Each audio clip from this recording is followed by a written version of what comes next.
Ministério da Cultura e Governo do Estado de São Paulo, por meio da Secretaria da Cultura, Economia e Indústria Criativas e Rabobank, apresentam Bienal do Lixo 2025, Lei de Incentivo à Cultura, PROAC SP, Patrocínio, Rabobank, GWM, Deloitte, Klabin, Química Anastácio, Irani Papel e Embalagem, Ibema, Burger King, Starbucks, Popeyes. Apoio Surrai Seguradora, Vivences, Faber-Castell, Celomax, Green Mining, Positiva. Apoio institucional Abeaço, Abelore, Abre, Abree, Iba, Limpa Brasil, Prolata, Brazilian Nuts, Mister Açaí, Em Papel. Realização Lamela, Agência Usina, Governo do Estado de São Paulo, por meio da Secretaria da Cultura, Economia e Indústria Criativas. Ministério da Cultura, Governo Federal. Rosiane, por favor, venha conosco moderar esse painel.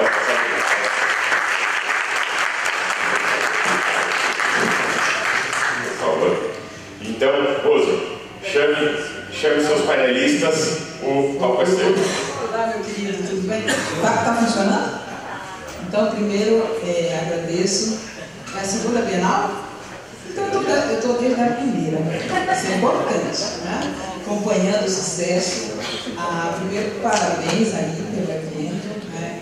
Bienal é um nome robusto que traz aí todo um conjunto de atividades. Primeiro, agradeço estar moderando aqui. É um evento importante, mas é um painel aí que eu estou há anos nessa luta aí. E é uma luta conjunta, tem que ser uma luta de todos. Nós vamos aqui estar conversando um tema importante e eu vou moderar e a gente vai bater um papo. Mas, quer dizer, eu tenho algumas perguntas, mas você já tem as perguntas também de dentro. Então, a ideia aqui, a gente está falando, nosso painel é catadoras e catadores, como a conta fecha.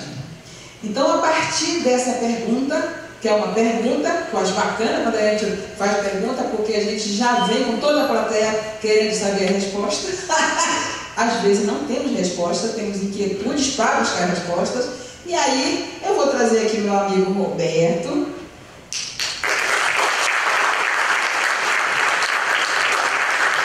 Começou ele desde o nenenzinho.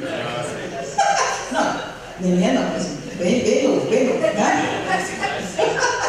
O Jair.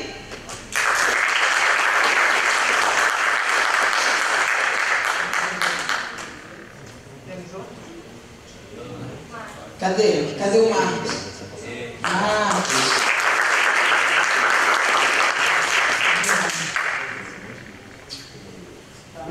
Legal, tá. Então vamos sentar aqui, gostei. Quer ver? Tem mulher e homem aqui nesse painel. Isso é uma coisa boa, né? Mas antes, a gente vai fazer uma roda, né? Então, eu quero que depois vocês se apresentem. Eu não sou uma pessoa de falar o que o outro lá, eu sou tudo quebra-protocolo mesmo. Mas, e eu vou falando do que eu acho que eu penso. Mas eu fiz diferente, né? Eita, onde é que eu vou botar mesmo pra cá? Vocês estão com... Eu peguei o rosinha aqui, eu gostei do rosinha. Ok? Eu vou ficar... Então, para a gente fazer uma reflexão todos, né? Silêncio total. Quero ler uma coisa, não gosto de ler, não vou falar, mas essa eu disse, não vou ler. Antes da coleta seletiva existir nas prefeituras, antes da logística reversa ser lei, antes da economia circular virar moda, catadores e catadoras já estavam lá. Nas ruas, nos lixões, nos barracões, garantindo com as suas mãos aquilo que o mercado e o Estado ainda não haviam aprendido a reconhecer, que lixo é valor. Mas, e o que fazemos com esse valor? Valorizamos apenas o material reciclável?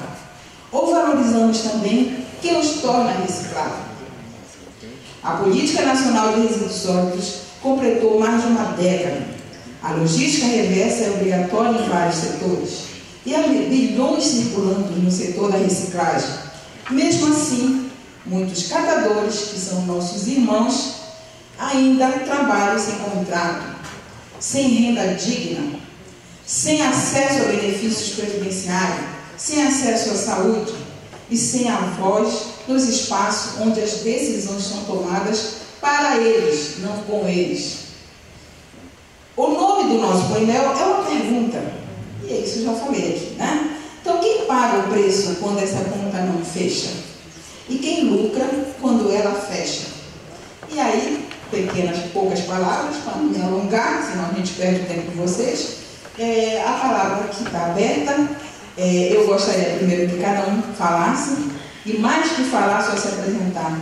Por que você está nessa temática e qual é o teu papel importante? Depois a gente vai para as perguntas. Ok? Podemos começar com você? Podemos. Então vou sentar do teu lado. Rose, boa tarde a todos. Boa tarde a você, Rose, o Jair, o Roberto, companheiro de luta. Meu nome é Marcos Iório. Eu estou hoje aqui como vice-diretor do CCD Circula, do Centro de Ciência para Desenvolvimento de Economia Circular. É uma iniciativa tríplice hélice da FAPESP, onde tem 11 universidades, Unicamp, USP, FGV, tal IPT, tal, CETER, enfim, CNPEM, e 7 grandes empresas, Boticário, Klabin, Natura, Tetra Pak, Sonoco, que mais eu esqueci aqui, Braskem, né? 7 empresas que estão investindo junto à Secretaria de Agricultura e Alimentação. O que nós precisamos fazer no país para acelerar a economia circular? Então, estou como vice-diretor desse centro de estudos e como pesquisador em uma das plataformas que é liderada pela FGV, que estuda as cadeias de suprimento, e sou pesquisador de um dos projetos que se chama Como Incluir os Catadores nas Cadeias de Suprimento. Isso me trouxe duplamente aqui esse dia hoje. Olha que maravilha, né? A imersão total, né, mano? Boa tarde, obrigado pelo convite, Rodrigo, um prazer estar aqui ao lado do meu parceiro Roberto, Marcos, satisfação, obrigado pela presença de todos, um instrumento importante e uma temática muito importante relacionada às pessoas, né? Nós, como a palestra anterior, foi muito bacana porque fala do ser humano, né? Nós temos por trás aí da gestão de resíduos, da logística reversa, da economia circular, nós temos os catadores e as catadoras, que são as pessoas que estão ali no início da cadeia e que sobrevivem, sustentam suas famílias ou tentam sustentar as suas famílias a partir da coleta seletiva e destinação eventualmente adequada de resíduos. Eu presido atualmente a Federação Paulista de Cooperativas de Reciclagem, a FEPACORE, que é constituída por uma série de cooperativas singulares, né? Eu sou do cooperativismo, então a cooperativa singular é aquela formada por pessoas, por catadores, e a FEPACORE é formada por essas cooperativas, esses CNPJs.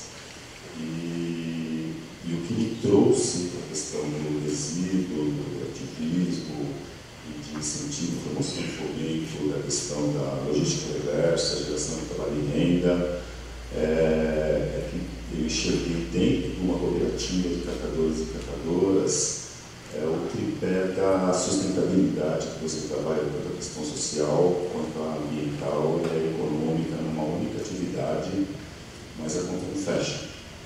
Nós entendemos que tem muito avanço por aí, né, Roberto, acontecendo, mas eu conversando previamente com o Roberto ali fora, a gente entende que a questão humana, o desenvolvimento pessoal, profissional, a qualificação do quadro social, o desenvolvimento das pessoas interfere muito nesse relacionamento, principalmente com a indústria e com o poder público.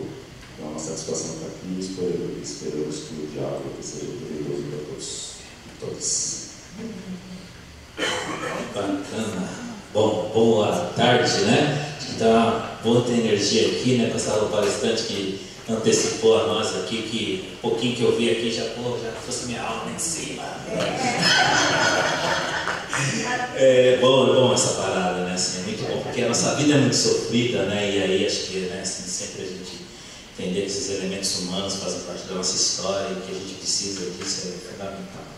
Bom, meu nome é Roberto Rocha, sou um catador de material reciclado por profissão, por história e por vida, necessidade de vida, né? Como a Rosiane colocou, ela colocou muito bem ali, tanto ela falou como ela colocou ali toda essa história, né? A trajetória, né? Dessa luta da gestão de resíduos, e eu tenho que agradecer muito, sempre agradeço muito a Deus, na verdade, por conta de poder fazer parte de todos esses momentos importantes da gestão de resíduos, e o Jair também.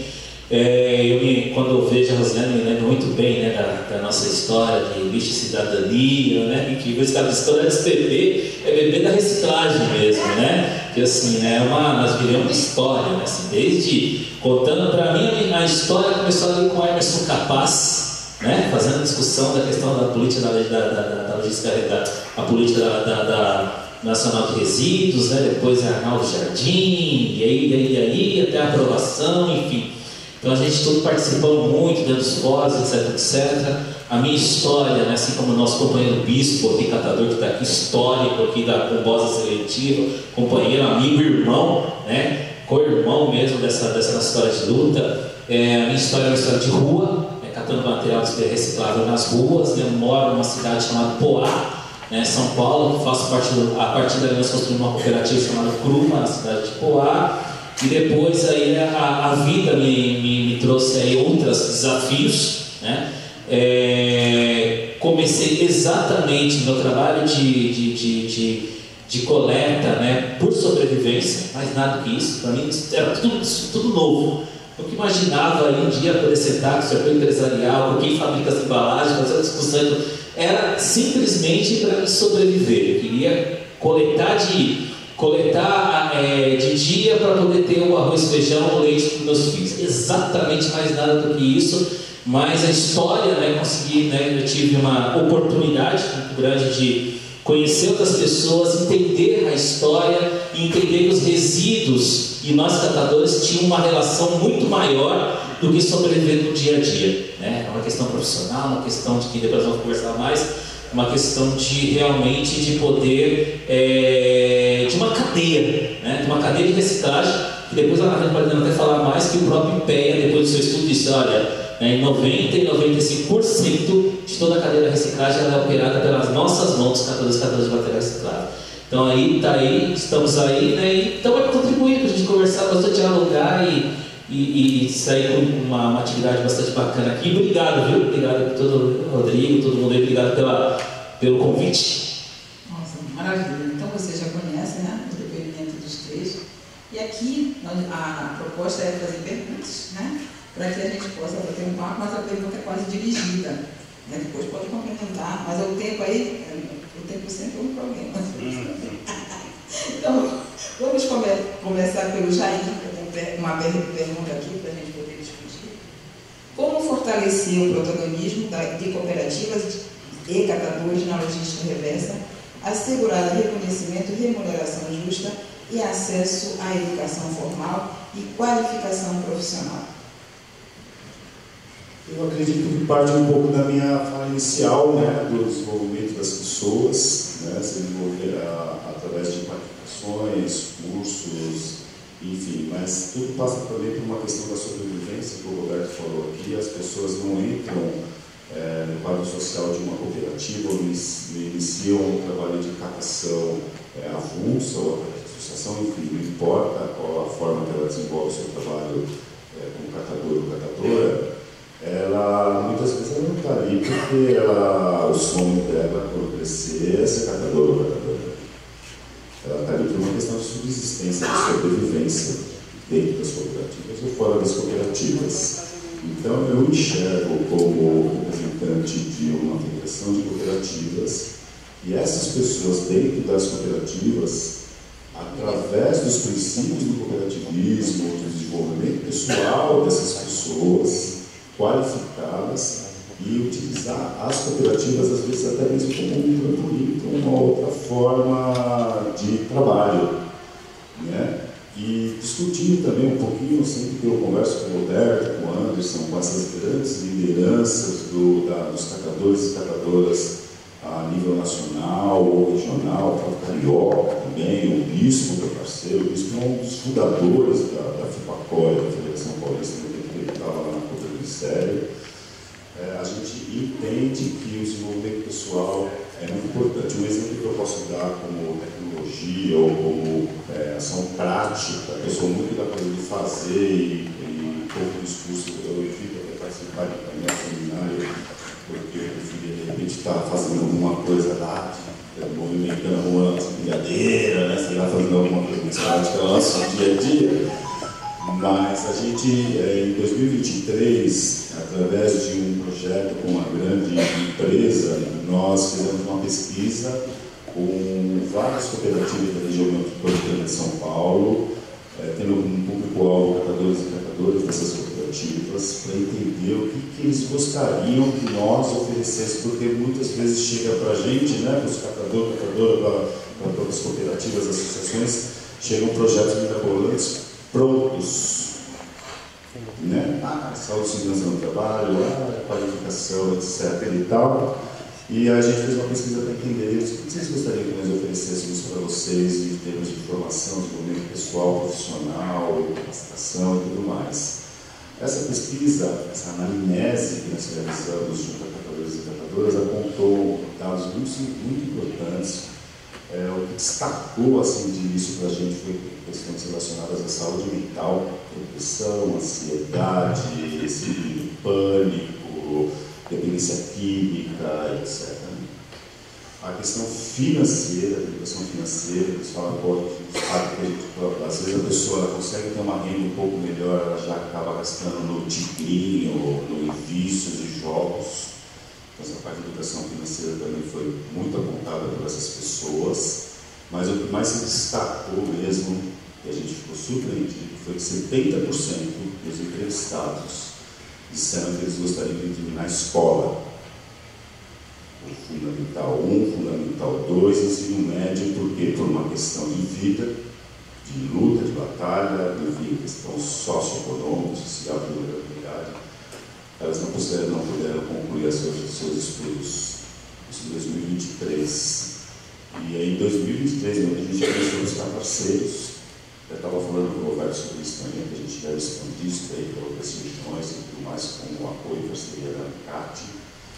Nós temos um programa chamado Ser Mais, Ser Juntos, em parceria com o SESI, com o Senai, na nova região.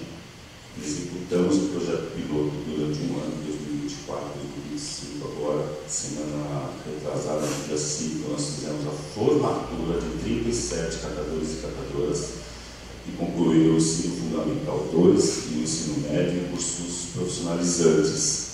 E nós fizemos a formatura como deve ser feita, com DECA, carteiro, bairro, movimento, com todos os parceiros desse projeto, a Tetrapac é parceira nossa, né? Enfim, uma série de outros parceiros, e já lançamos aqui no 2025 com mais 16 cooperativas, com mais 62 catadores e catadoras que querem estudar. Os que estão concluindo o ensino médio já querem fazer faculdade, os que estão fazendo ensino médio já querem fazer curso técnico no Senai, no Senac. Alguns que se formaram já fizeram curso técnico, já saíram da cooperativa e já estão fazendo outra coisa, já estão trabalhando em outro lugar. Ou seja, a gente abriu vaga dentro dessa cooperativa para outra pessoa em situação de vulnerabilidade e pode passar por esse processo todo. Como eu disse inicialmente, a pessoa às vezes não está no trabalho da captação porque ela quer, porque ela precisa. Então eu vejo muito no desenvolvimento pessoal, profissional, qualificação do quadro social, porque essas pessoas ficando na cooperativa você vai estar formando novos líderes, novas lideranças. Eu vejo o Roberto aqui, ele estava em Salvador ontem, hoje ele estava em Mogi, hoje ele está aqui, amanhã ele está em Belo Horizonte. Quer dizer, a gente requer, o nosso meio requer a formação de novos líderes. Então eu vejo muito na educação, nesse suporte, nesse apoio relacionada à saúde mental e também da qualificação pessoal, comunicação também informal, como um dos caminhos para a gente fazer com que a conta feche, porque as pessoas, através da educação, elas vão começar a notar, às vezes, muitas vezes, a exploração da iniciativa privada em relação ao trabalho do catador e da catadora, a exploração do próprio órgão público em relação ao trabalho prestado, os serviços prestados pela catadora e pelo catador pelas cooperativas, que acabam em condomínio. Muita gente fala de condomínio e entra em contato com a cooperativa perguntando quando é que a gente paga para retirar o resíduo lá no condomínio. Então a gente tem que ter essa mudança de mentalidade, e eu acho que começa de dentro para fora, como a professora falou anteriormente, da pessoa ela se sentir mais completa, ela vai começar a notar esse tipo de atuação dentro e fora da dentro, você vai começar a valorizar um pouco mais o seu trabalho e cobrar pelos serviços que vocês prestam. Nós, catadores e cooperativas. Obrigado. Eu sempre pensei, trabalhei muitos anos na saúde, e eu achava uma ausência muito grande de programas específicos para catador. Lembra que a gente até tem uma publicação da ARES, que assim, eu tenho que ter programa de saúde específico para catador e catadora. Não adianta eu entrar no mesmo programa que está no SUS, que ele não vai acolher a catadora e o catador, é diferente. Então há necessidade sim da gente trazer planos na área da saúde para acolhimento, essa saúde mental, social e clínica, que a gente precisa realmente estar buscando. E a parte de formação é fundamental para o crescimento da pessoa, tanto profissional como pessoal. Muito obrigada. Agora eu vou passar para o Marcos uma pergunta aqui para você, Marcos. Como a pesquisa acadêmica pode contribuir para o avanço de políticas públicas mais eficazes e inclusivas para os catadores, eu vou colocar e catadoras, considerando o histórico de invisibilidade social e econômica deste grupo? E já pergunto aqui, será que a gente pode falar de justiça ou injustiça socioambiental? Totalmente, né? Quando minha formação é engenharia química e depois eu tive a oportunidade de me especializar em tecnologias ambientais, e eu achava que o negócio era sobre materiais, como reciclar o plástico, o que fazer com o papel, como agregar valor, né? Meio que assim, sentado dentro do ar-condicionado ali do escritório, essa visão. E foi em 2020 que a Associação Brasileira de Embalagens me chamou para um trabalho que é o Observatório da Reciclagem.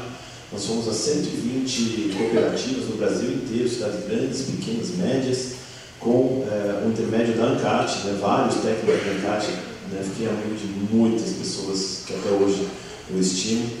A pergunta era a seguinte: o que sobra no final da esteira? E por quê? E aí eram toneladas de histórias, e eu me dei conta que não era sobre tecnologia, não era sobre a reciclagem, porque nada volta para a indústria que não seja pela mão das pessoas.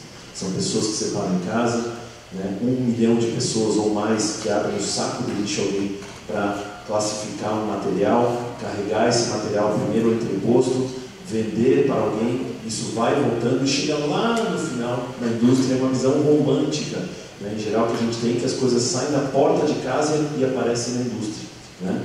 Então, quando a gente chegou aqui nesse projeto no CCD, a primeira pergunta é: quantas pessoas estão envolvidas nisso? E a gente tem os anuários, nós estudamos 43 papers nacionais e internacionais de primeira linha, 101 relatórios da Brema, o anuário da reciclagem, e a gente não tem nenhum censo exato de quantas pessoas estão envolvidas nisso. E aí depois, na academia, quando a gente começa a falar assim, puxa, mas essas pessoas deveriam receber melhor, um dos desafios que a gente viu precisa ter um pagamento por esse serviço, vamos chamar de pagamento por serviço ambiental, ou qualquer outro rótulo, e o que nós estamos contratando como sociedade? Porque existem vários verbos ali, se a gente pegar a palavra, que é catador no Brasil, mas no Uruguai é classificador, na Argentina são cartoneiros, em algumas regiões são cirurgias, cirurgiões, na Colômbia recicladores, no México pepenadores, que vem lá do Azteca de pepenar, classificar algo fora do contexto.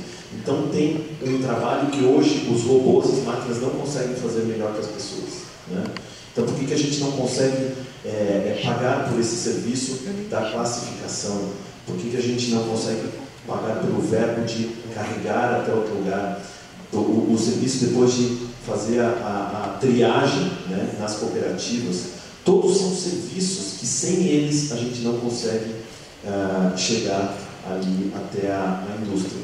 E a tal ponto que nós estamos tão desorganizados nisso, que muitos empresários apostaram nessa indústria, e agora, como eles viram que o Brasil não avançou nessa infraestrutura, no pagamento digno, na inclusão dessas pessoas, a solução mágica foi quase, né, estávamos com medo da incineração, a solução foi: vamos importar material, né? Então, nós acabamos de sair dessa discussão que está em voga ainda, né? Mas a academia vem exatamente trazer que números são esses, né?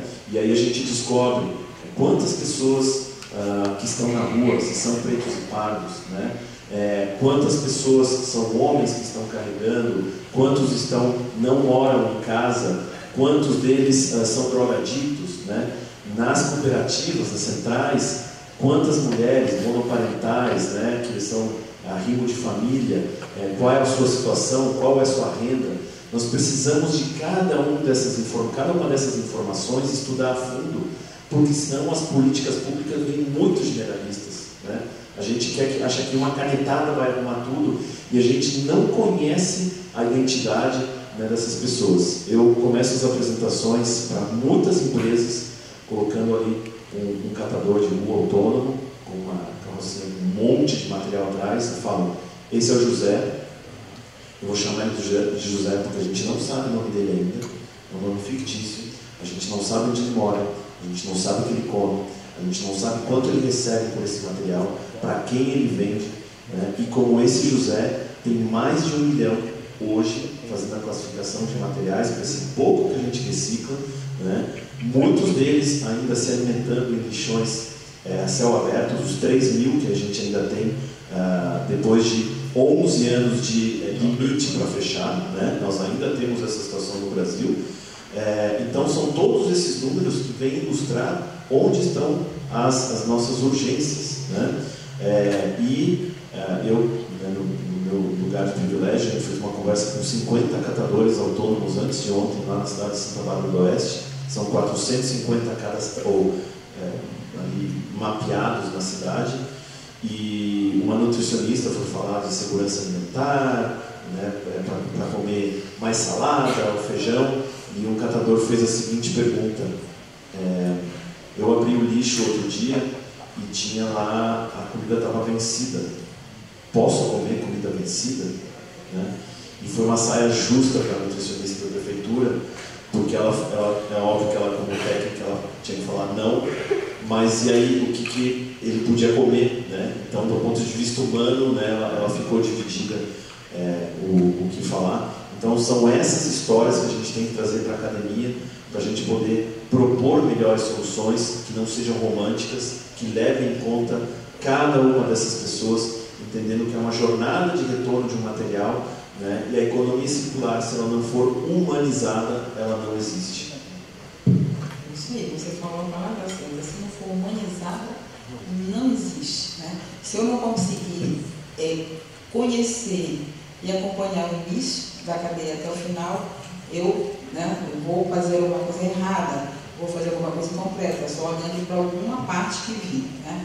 E com isso, eu lembro, né, Roberto, que a gente fez uma conversa de que a gente precisaria fazer o censo dos catadores, né? Urge a necessidade, porque assim, quando você faz política pública, que você não tem um número, você não tem que qualificar as coisas, você vai fazer política pública sim, esse é o governo que precisa fazer, a gente pode não dar certo, né? E quando você coloca essa questão do cadastro, né, quando a gente fala de censo, fala da palavra censo, pode ser outro nome, o censo que você vai fazer essa ficha, eu vou chamar de ficha de anamnese da pessoa, eu preciso conhecer a pessoa, eu preciso saber se ela mora, se ela não mora, se ela mora na rua, né? Se ela está com o filho, se ela está com o marido, né? O animal também, né? Porque sempre eu preciso do meu cachorro até para me proteger. Então, todas essas questões, eu acho que é a história do fazer diferente. Né? Nós precisamos aí, eu até tive medo, enquanto pesquisador, né, que a gente possa discutir, porque se pegar uma ficha de anamnese da saúde, vai ser uma ficha padrão, né? De olhar para a pessoa e dizer, o que é que você tem, isso, mas jamais vai entrar no mérito de alguns quesitos importantes e específicos da área. Então é legal a gente pensar assim, né? Bacana. Roberto, agora uma pergunta para você. Como você está enxergando o mercado de reciclagem e como os catadores e catadoras devem acompanhar para poderem se fortalecer? Então estamos falando aqui de fortalecimento do setor, olhando para esse mercado que está vindo de economia circular, que tem muito forte o setor da indústria, porque precisa ter por conta da transformação. É verdade, é bastante transformadora. E só, antes eu acabei da minha apresentação, não me apresentando também, estou como presidente da Associação Nacional de Catadores, ANCAT, né? Eu falei como Roberto Catador, de Cooperativas do Mar, eu tenho essa tarefa minha também, né, em estar à frente dessa entidade aí tão importante hoje para movimentar várias ações dos catadores e catadoras de todo o país. Mercado da reciclagem, né? É uma questão bastante... Acabou, só de falar do mercado Já fecha o microfone, cortado o microfone. Pois é bastante complexo, né, essa questão do mercado, né, dos recicláveis, do mercado da reciclagem. A gente tinha muito essa questão mesmo do debate, do discurso relacionado aí à questão de atingir a indústria, de entregar do nosso material direto à indústria, né, Bispo? E ainda é um grande desafio nosso, e essa realmente é uma das nossas metas de trabalho, né, quanto catadores e catadoras de material reciclado. Mas para tudo isso, na verdade, eu acredito que tem aí um pouco que até o Iolo trouxe aí, que é a questão nessa questão mesmo de prestação de serviço. Enquanto não encararem aí nós catadores e catadoras como verdadeiros prestadores de serviços, nós não vamos conseguir avançar nesse processo, né? Porque é muito engraçado. Eu me recordo quando a gente montamos a nossa cooperativa e as pessoas falam, agora eles vão ganhar dinheiro, né? Porque as pessoas viam os donos de ferro velho, né? Todo dono de ferro velho saía lá com suas carroças, é muito diferente, né? O dono de ferro velho, o cara, ele coleta lá os melhores materiais, ele vende os melhores materiais, não tem tributação, não tem, né? Muitos deles não tem questões fiscais, não tem nota fiscal, né? E aí por diante, né? Quando você monta uma cooperativa, tem responsabilidades, né? A cooperativa tem uma responsabilidade igual uma empresa, né? A grande diferença de uma cooperativa e uma empresa é que a sua divisão, né, do rateio, aquilo que é lucro, é dividido para os cooperados, e os prejuízos então ficam os cooperados, enfim, a responsabilidade dos cooperados, as decisões dos cooperados, diferente do processo da iniciativa privada. Então,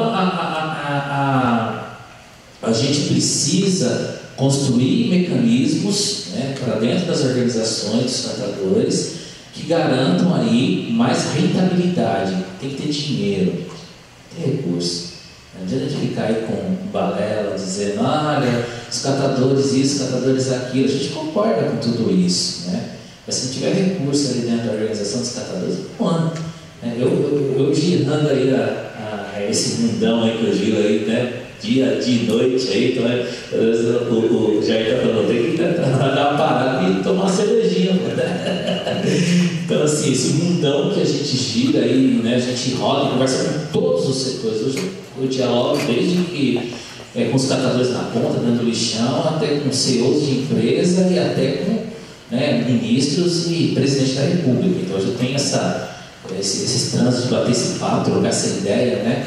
E a gente vê que nenhum setor que está funcionando não funciona sem dinheiro.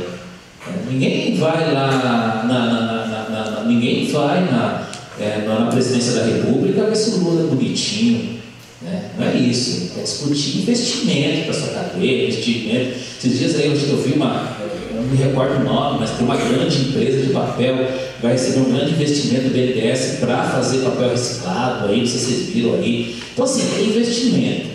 Nós precisamos de investimentos, precisamos ser pagos pelo serviço, né?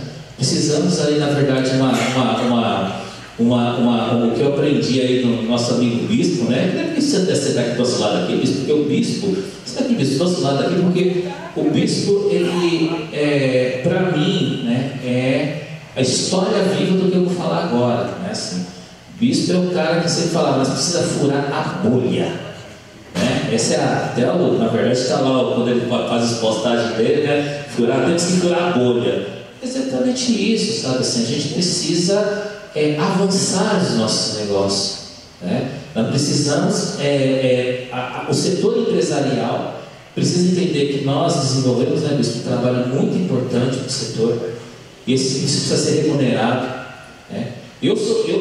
A gente tem a ANCAT, ela tem programa de logística reversa chamado Reciclar pelo Brasil, né? Mas eu sou um catador de material reciclável. Eu defendo, na verdade, que os programas de logística reversa poderiam ser feitos via as cooperativas. Tinha que ser um recurso direto ali para as cooperativas, sem intermediação, diretamente, sabe? Então, assim, tem várias questões. A gente sabe que tem uma legislação hoje, né, Rodrigo? Que, né, coloca todos os processos, a gente opera por conta de uma legislação, então não dá para mexer muito, mas a gente precisa, o Brasil precisa entender que os catadores, principalmente, né, tem a questão dos catadores autônomos, os catadores autônomos, o bispo tem um trabalho fantástico da composta seletiva, os catadores autônomos, um trabalho muito bom, um trabalho orgânico, um trabalho com serviço com prestação de serviço da coleta seletiva também, e é uma prestação de serviço.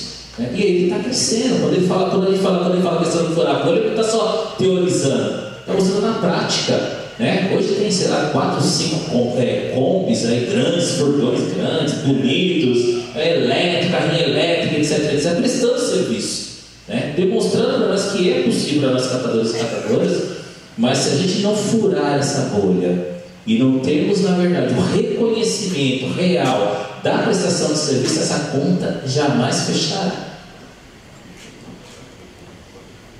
Exato, tanto público como privado. E aí, como você entrou na rota, que isso é uma rota, todo mundo que entra tem que falar. E o que é interessante, viu?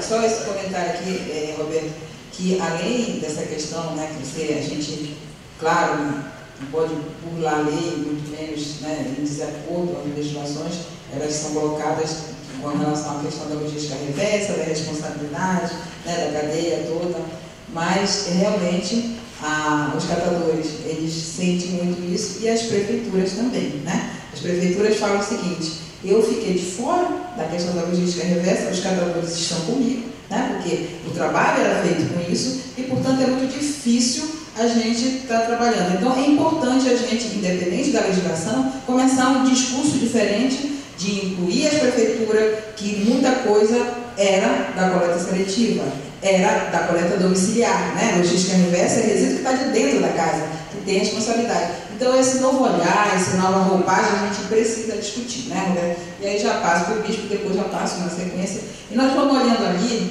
eu não sei se a gente tem que ter aquela rigidez, parece que sim, né? Então, quando acabar as perguntas aqui, quando acabar o tempo, eu digo, acabou, tá? Beleza? Então, bispo. Boa tarde a todas e todos, né? Agradeço o convite do Jair, de toda a mesa. Acho que isso já é furar a bolha, né? Quando tem catadoras e catadores, né, no debate, lá isso já é furar uma bolha.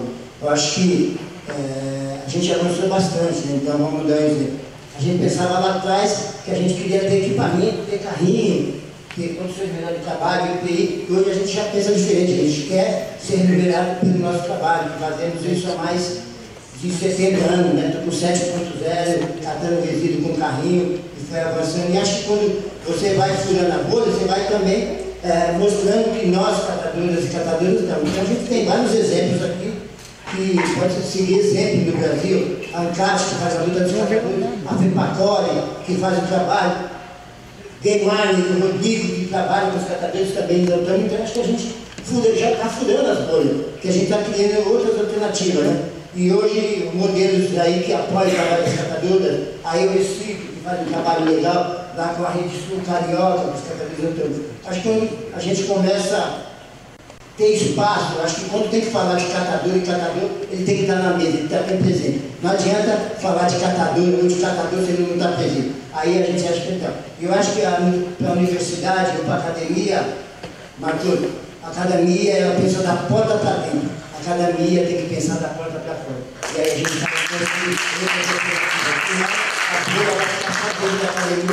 e acho que é isso, a gente está avançando, e é isso. Quando a gente vê uma catadora e um catador, como o Jair coloca, o Roberto, ele é um pai de família, uma mãe de família, a maioria são mulheres catadoras, que criam seu trabalho, cuidam depois da gente também em casa, né? Vai lá, então a gente acha que mudar essa narrativa, acabar com essa questão de racismo ambiental. Catadores e catadoras têm que ser remunerados pela prestação de serviço. É isso, obrigado.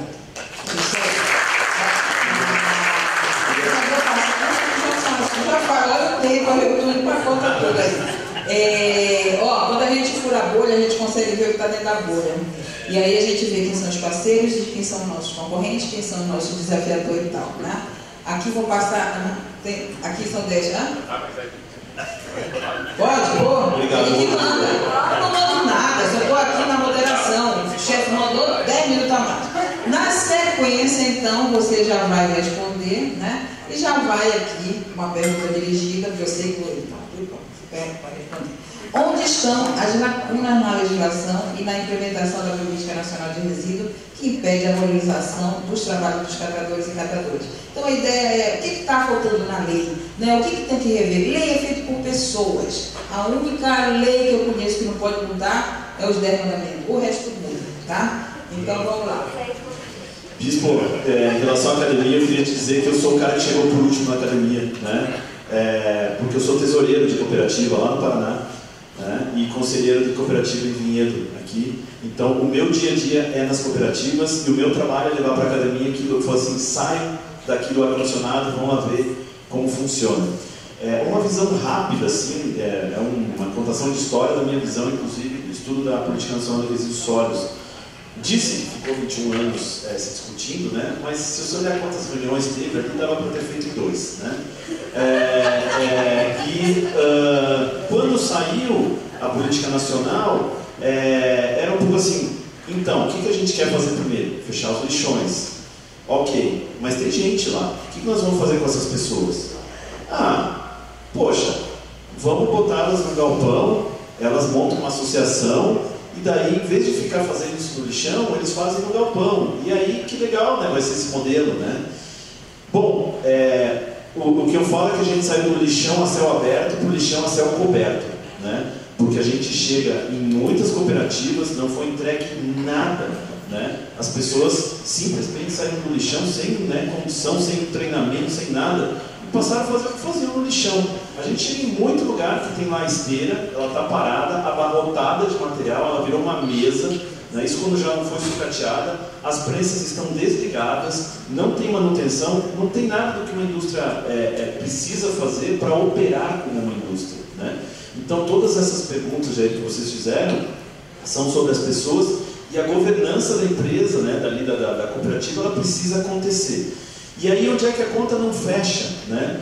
Mais ou menos, esse número era necessário a gente saber, R$1.000 a tonelada é o que a gente precisa para pagar os custos fixos ali do galpão, energia elétrica, enfim, as coisas de operação. R$1.000 a tonelada, R$1 o quilo, tá? Tem uma série de materiais que valem menos que isso. Tem materiais que valem 8 centavos o quilo, 30 centavos o quilo, 10 centavos o quilo, e tem material que nem serve nem nada, né? A gente tem um problema que 70% dos brasileiros ainda não separam o seu material em casa, né? E quando esses 30% que separam, ainda mandam de 40% a 60% do que eles mandam para a cooperativa, para a central de triagem, absorvente, fralda, papel higiênico, podas, né? Madeira, rejeitos, né? Então, e muitas vezes a cooperativa ainda tem que arcar com esse descarte e mandar para o aterro.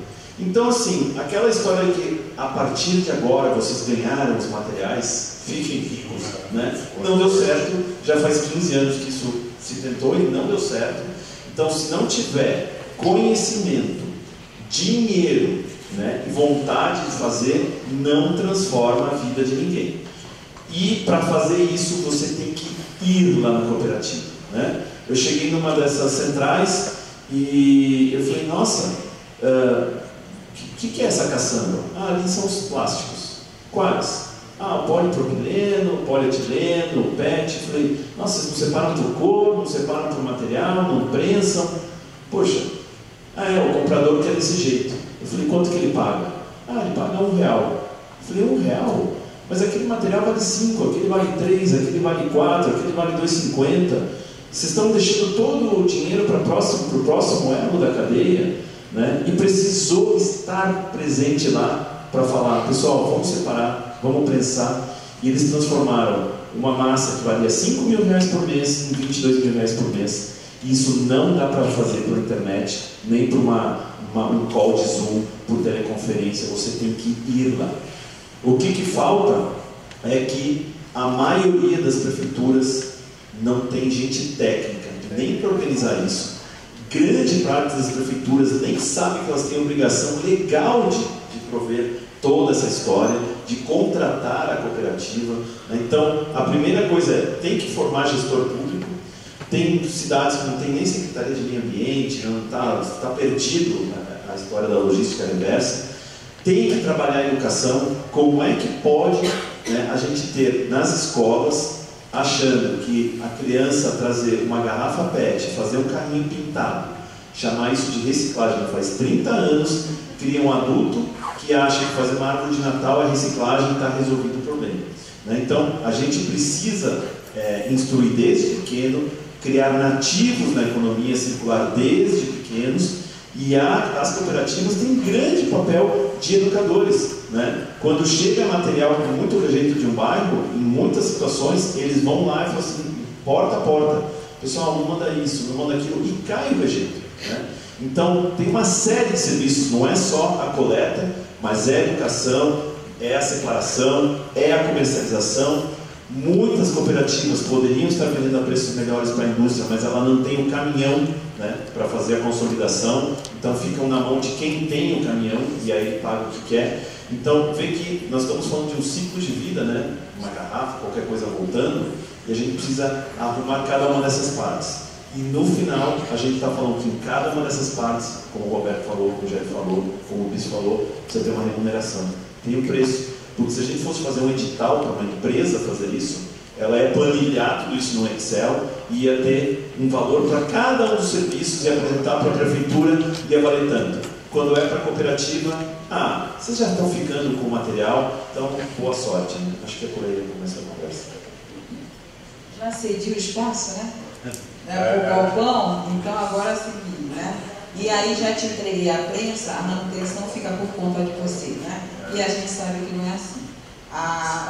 Eu já vou fazer uma pergunta para ti, tá? Eu estou tentando emblocar aí para melhorar o tempo. Faça a pergunta para ti. Já? Então, claro, é isso. Então, isso daí, porque as perguntas a gente vai acabar caminhando justamente para essa questão dos pagamentos pelos serviços prestados pelas cooperativas. O Marco falou uma coisa importante, que é essa questão da governança, a gestão das cooperativas, mas como ele mesmo disse, lá atrás, há 20 e tantos anos atrás, se uniu lá um grupo e falou assim, está aqui um galpão, uma água, luz, uma prensa, uma esteira e boa sorte. As pessoas não foram preparadas para serem gestoras. Já fala aí na tua as tarifas social para água, luz, como é que está isso aí? Tá. Não, exatamente. A cooperativa ela precisa, para se manter legal, né, atender a legislação cooperativista, municipal, estadual, federal, fiscal, trabalhista e tudo mais, porque a gente às vezes vê que cooperativa são sócios cooperados, não tem obrigação nenhuma, né, Roberto? Mas tem seguro de vida, você tem trabalho, você precisa ter auto de vistoria de corpo bombeiro, você precisa ter licença horária de funcionamento, você tem que ter manutenção preventiva corretiva dos seus equipamentos, tem que ter manutenção predial, de encanamento, enfim, pintura, etc. A cooperativa tem um custo administrativo, a geração e emissão de MTR, certificado de destinação final. O custo da cooperativa, de uma cooperativa básica, normal, padrão, hoje gira em torno de R$100 mil. Aí você produz 200 toneladas a um ticket médio de R$1 o quilo, você vai faturar R$200 mil. Aí você gasta 100 para você ficar legal, funcionando bonitinho, só dá sempre você ratear entre os seus sócios cooperados. Então a gente tem lutado muito, o Roberto faz parte disso, o Bispo também, todos nós temos lutado muito para essa questão da governança e gestão das cooperativas e cobrado muito a municipalidade. Por exemplo, nós estamos na cidade de São Paulo, que é a maior cidade da América Latina, uma das mais ricas da América Latina, e as cooperativas aqui alocadas não recebem pelo serviço ambiental que ela presta, seja para realizar coleta em órgão público, seja para fazer a triagem e destinação ambientalmente adequada de resíduos. Ela tem lá um galpãozinho, uma prensinha, não sei o que, boa sorte. É inadmissível. A cidade vizinha, como Guarulhos, por exemplo, paga R$700 na tonelada. Quer dizer, as 200 toneladas que você produziu já daria lá 140 pau. Você poderia estar dando uma renda mais digna para os seus cooperados, melhores condições para fazer um investimento no novo maquinário, no novo equipamento, aumentar sua capacidade produtiva. Nós temos uma reserva, um fundo de reserva para uma emergência, né, para dar um treinamento, uma capacitação, pagar uma faculdade, um curso técnico em que você melhorar as condições de qualificação do seu guarda social. Então a gente percebe, tanto em âmbito municipal como por causa da cidade de São Paulo. Eu sou de uma cooperativa que é conveniada na prefeitura da cidade de São Paulo e eles me conhecem, eles sabem que eu vou encontrar comigo, eu vou falar do pagamento de serviço prestado por nós, porque eles pagam para varrer, pagam para coletar, pagam para enterrar resíduo no aterro sanitário e não pagam pelo serviço prestado pelas cooperativas de fazer a segregação e não a destinação mais nobre, adequada, ambientalmente adequada aos resíduos. É inadmissível isso daí. E tem também a iniciativa privada, grandes players aí que fazem grandes contratos para fazer coleta em shopping, condomínio residencial, em condomínio comercial, e aí eles doam o resíduo passivo ambiental dos clientes deles, vai parar no galpão das cooperativas, e eles não pagam nada, não querem pagar, né? E a gente cobra isso, né, Roberto? Fala, Deus, se você for enterrar isso, mandar para aterro sanitário, você vai ter que pagar. Você entregar na cooperativa que vai pôr a mão nos rejeitos que vem junto, vocês têm que pagar também. Então a nossa cobrança, a gente é cobrado em relação à questão de conformidade, para você poder fazer um contrato com uma grande indústria, para você ter convênio na prefeitura, para você participar de editais, que está saindo um monte de edital, etc e tal, você é cobrado. Mas a gente não tem essa mesma cobrança junto a grandes players aí que ficam desovando resíduo nas cooperativas, passivos ambientais dos seus clientes, e nem de órgão público, tanto no municipal, vários municípios aí, Brasil afora, quanto no âmbito estadual. A gente teve exemplo aqui um pouco mais cedo da Alicia, mandou um abraço para você, inclusive lá de Minas Gerais, eles têm lá a Bolsa Catadora, eles têm um trabalho incrível relacionado a apoio e incentivo para o desenvolvimento e fomento das cooperativas e dos catadores. É verdade, Minas Gerais está bem. Então, agora que a conta. Não, já vai, está assim. É corrente. Assim, eu queria. E Roberto, coloca na tua fala, além disso, essas coisas que hoje tem na legislação, MTR, CDF, então como é que é isso? Como é que esse processo, assim, né, ele é burocrático, ele é de rastreamento mesmo, ele é válido, ele é interessante, ou ele foi feito por setor e a gente tem que acomodar nas cooperativas? Aí você respondeu, né? Não, eu só queria pegar um pedaço um gancho também dessa questão da prestação de serviço, né? Que eu acho que é importante esse tema para a gente aprofundar, inclusive levar isso para as nossas lideranças, organizações, etc, e para os nossos parceiros, né? Nós estamos num novo momento também dessa coisa dos resíduos no país. Não é aquela coisa, nós estamos 30 anos já nesse negócio do 40, sei lá quantos anos já estamos nisso, isso já aí, né, desde quando a gente debatia aqui, né, vários temas aqui da questão dos resíduos aqui na cidade de São Paulo. Então, assim, a gente está num outro momento, essa gestão, né, inclusive essas coisas dessas novas, né, termologias, etc, que é a economia circular, né, logística reversa, enfim, várias termologias, não só são termologias, né, são políticas, né? A semana passada foi entregue, na verdade, o Plano Nacional de Economia Circular, né? Então são coisas que estão nas políticas públicas, né?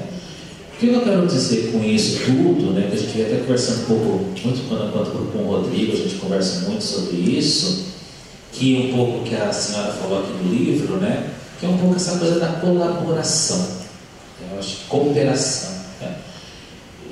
Eu acho que a minha visão hoje, né, assim, até tem umas coisas que são um pouco criticadas por relação a isso, mas eu acho que as organizações de catadores precisam dialogar mais com o mercado.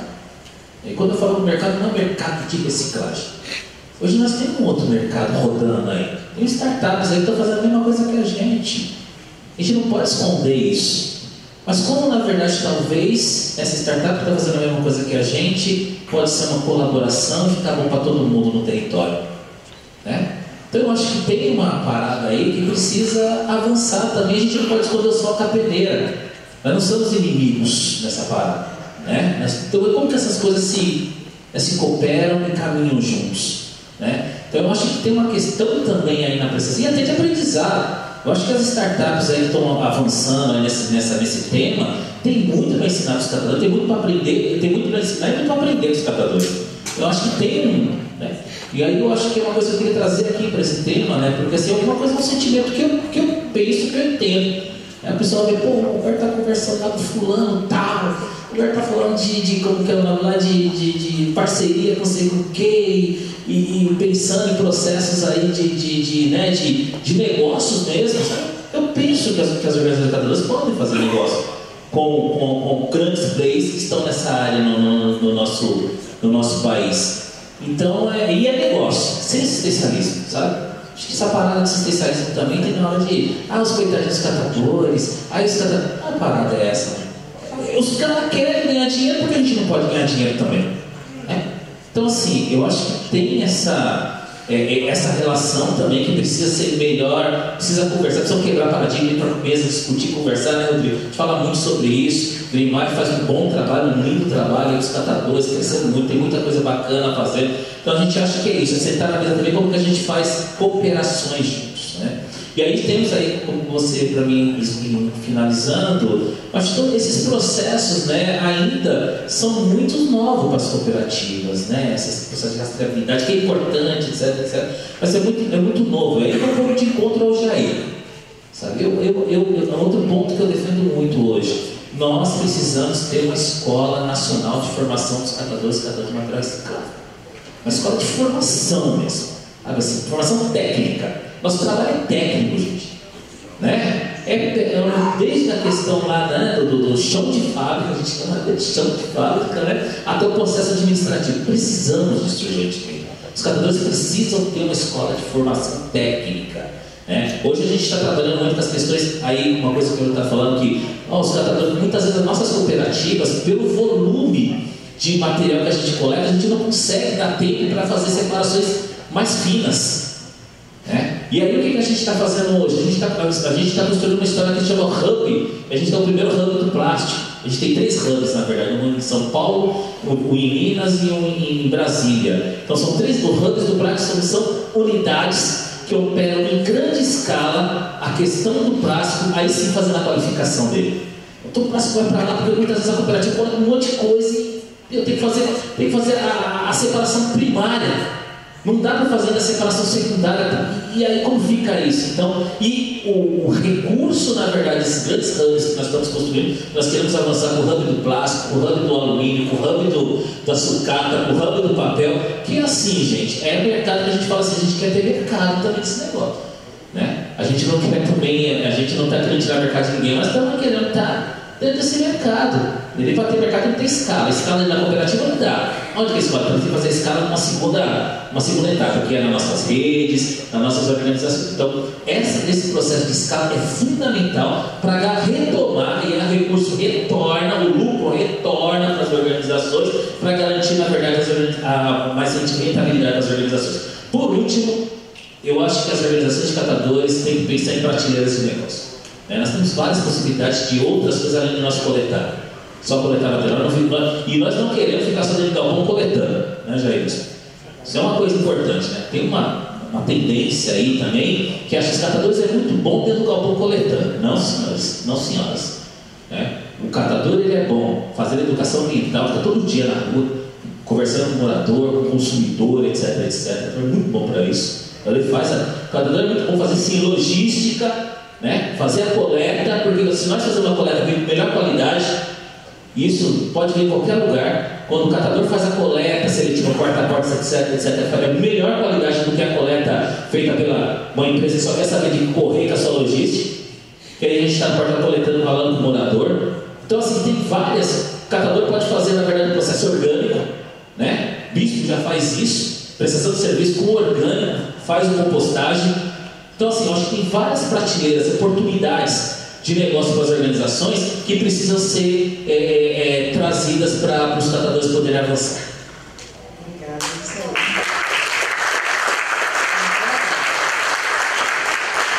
uma última rodada de 1 minuto para cada um. Eu não vou ficar contando, não, porque eu sou muito ruim nesse negócio. Eu sou muito ruim para moderar, mas é 1 minuto que o tempo já esgotou. Mas a pergunta para todos é assim: e como é que a gente muda? A conta a gente sabe que não fecha, hein? Para fechar tem que ter muita coisa aí que vocês já falaram. Mas a questão é assim: como é que eu trago essa cooperação? Né? Eu preciso da academia, não tenho a menor dúvida. Eu preciso do setor público para regular. Hoje a gente olha o panorama, a gente tem vários órgãos reguladores. Meio ambiente, a ANA, né? Ministério da Cidade, Saúde. Como é que eu faço isso de uma forma que realmente seja beneficiado e todo mundo se beneficia, né? E aí, essa questão do porta a porta, como é que eu trago as campanhas, né, de informação, de educação, sem ser só mídia social, né? A mídia legal, eu olho bacana e tal, mas ela não entra no meu coração. Quem entra é um cara que olha para mim e fala. Como é que a gente passa isso como um programa importante, isso aí eu coloco, e quais são os nossos desafios? Então eu coloco aqui, ouviu o Rodrigo e Rita aí, né? Para que a gente realmente possa depois, né, desenvolver, porque isso está precisando. Porque nós estamos muito em caixinha, tá? Muito em caixinha. Cada caixinha brilha, mas só vai brilhar e só vai fazer alguma coisa se a gente tiver todo mundo junto. E essa está a grande dificuldade, às vezes a pessoa não consegue, tá? Então, 1 minuto rapidinho e encerramos aqui, que ele me deu 10 minutos e tem 3. Eu vou deixar o Jair falar. Eu acredito que vai muito na linha do que o Roberto falou, que é desenvolvendo projetos, analisando oportunidade de negócios, estabelecendo parcerias com outros segmentos, né? Tanto o órgão público como a iniciativa privada, como as startups, que são parceiras das cooperativas, né? Em momento algum a gente vê isso como inimigo, como adversário, a gente vê como possibilidade de parcerias, desde que essas entendam também o nosso papel, a questão da prestação de serviço e da necessidade de a gente ser remunerado pelos serviços que a gente presta. Então, eu acredito que é desenvolvendo projetos, parcerias, colaboração entre organizações representativas, iniciativa privada e órgãos públicos. É isso. Só tudo isso. Tudo isso. Bom, gente, eu acho que essa colaboração mesmo, né, entre né, esse espaço, acho que está faltando esse espaço de diálogo, como todo mundo sentar na mesa, dialogar, fazer, né, fazer esse diálogo, podermos avançar, porque assim, o tempo está curto, né, assim, as coisas estão andando, gente, as coisas estão andando, entendeu? Só está indo para outros países ali buscando tecnologia, não sei o que, o negócio está pegado, entendeu? Então, assim, a gente sair do discurso e ir para a prática, acho que é isso que fica aqui para mim. Né? Vamos sair do discurso e ir para a prática e contamos, na verdade, com todos vocês, né? Porque a senhora que falou, né, a importância de todo mundo estar conectado nessa parada, né? Cada um tem uma responsabilidade. Cada um de nós aqui temos uma responsabilidade sobre um catador, sobre uma catadora, né? Todo mundo tem, com certeza na rua da casa de vocês tem um catador e uma catadora que passa ali fazendo uma coleta, né? E o primeiro passo ali é tratar o cara bem, tratar a mulher bem, a catadora, o catador. Acho que é isso. Entregar uma matéria para ele. Se puder entregar uma matéria para ele uma vez por mês e dar um 50, mano, ela fica contente demais. Eu acho que é isso, né? Para a gente mudar essa narrativa, acho que é isso, cooperação, gestão compartilhada, acho que a gente avançou bastante, né? Hoje nós, catadores e catadoras, hoje em alguns empreendimentos hoje nós tivemos a possibilidade dos nossos filhos e ter netos já para uma universidade e hoje administrar o nosso. Acho que a gente quer deixar um legado para toda a sociedade, todas e todos que estão aqui. Quando vê uma catadora e um catador, Veja ali que é um cara que há mais de 70 anos está lutando por um mundo mais justo, um mundo mais sustentável. E lixo não existe. Valeu, obrigado.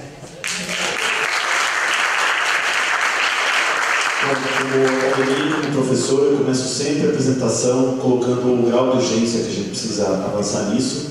E o grau de urgência é o seguinte: a selfie do planeta o planeta tem 9 coisas que controlam a vida, né, que mantém a vida na Terra, e o resultado entre poluição química, mudanças climáticas, camada de ozônio, aerossóis, nitrogênio e fósforo, né, devastação das florestas, o resultado desses 7 cria um indicador que é muito vergonhoso, que a gente criou uma situação onde a velocidade que a gente está extinguindo espécies no planeta aumentou de 100 a 1000 vezes a natural. O planeta está morrendo basicamente graças a um sistema econômico que nós criamos, que é o linear, que é o sistema do descarte. Extrai, usa, descarta. Esse joga fora não existe, né? Como a Heloísa Capelas falou, não existe. Né? Nós estamos matando o planeta, nós precisamos pivotar essa lógica, e ela é circular, passa pela mão das pessoas.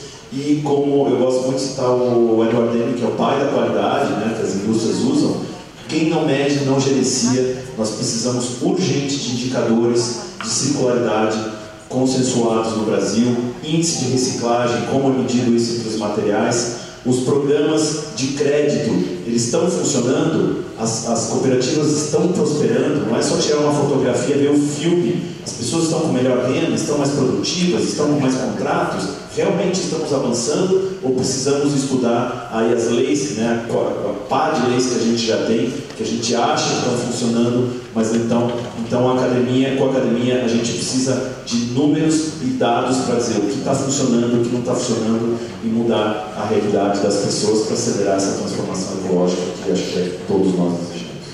Muito obrigada, Marcos, Roberto e Bispo. Obrigada e agradeço aqui estar moderando essa mesa, e peço uma salva de palmas para todos aqui.